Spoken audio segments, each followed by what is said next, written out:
Foro, el valor del conocimiento. Bienvenidas a Foro, una actualidad.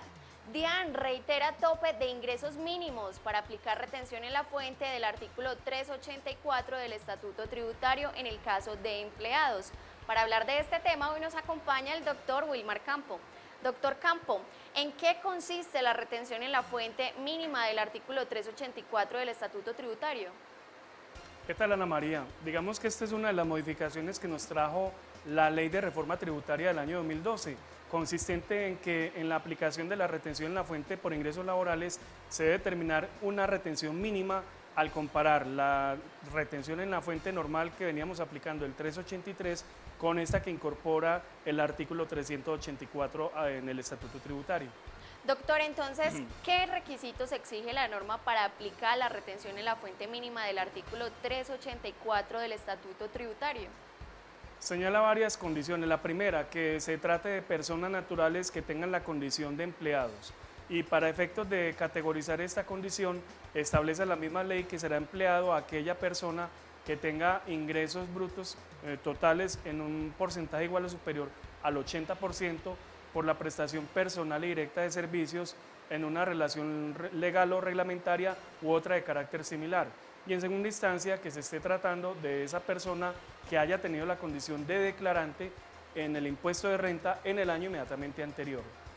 Doctor, aclaremos qué relación existe entre la retención en la fuente mínima y la condición de declarante o no del impuesto sobre la renta. Ana María, la relación es totalmente directa porque al aplicar la retención en la fuente mínima está diciendo que se aplicará sobre aquellas personas que tengan la condición de declarantes y la condición de declarantes está señalada también en el Estatuto Tributario dentro de varios factores, uno de los cuales sin duda es propiamente el nivel de ingresos brutos. Es allí donde la norma señala que para ser declarante del impuesto sobre la renta, el asalariado habrá obtenido en el año inmediatamente anterior ingresos brutos superiores a 1.400 unidades de valor tributario. Es ahí donde se conjuga, digamos, la relación entre ser declarante y aplicar la retención en la fuente mínima.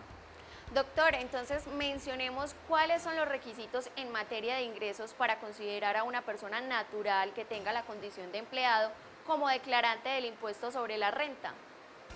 Bien, lo que pasa es que la Ley 1607 deroga la parte del artículo 593 del Estatuto Tributario, concretamente el numeral tercero, que hacía alusión a que los asalariados tenían que tener un ingreso mínimo de 4.073 VT. Al derogar la norma, entonces, por disposición expresa, la generalidad de la misma aplica el tope de ingresos establecido en el artículo 592 del Estatuto. ¿Qué ocurrió? Que cuando se reglamentó la norma en el año 2013, en el decreto 0099 del 25 de enero de dicho año, se estableció como tope de ingresos el que existía antes de la modificación introducida por la Ley 1607 cuando deroga el numeral tercero del artículo 593. Eso indica entonces que en aplicación del decreto 0099 el tope que en su momento existía era el de las 4.073 VT. Ahora, posterior a ello, el decreto 1020 de mayo del año anterior indica que la condición de declarante se tiene que seguir cumpliendo para efectos de aplicar la retención en la fuente mínima. Y por otro lado, el decreto 2972 de diciembre del año anterior, que fijó los topes para declarar, le indicó que en el caso de los asalariados, en este caso de empleados, aplicaba el tope de 1.400 VT. Doctor, muchísimas gracias por la información. Recuerde que si usted quiere ampliar esta y otras noticias, es importante que ingrese todos los días a www.forum.com.co. Hasta pronto. Foro, el valor del conocimiento.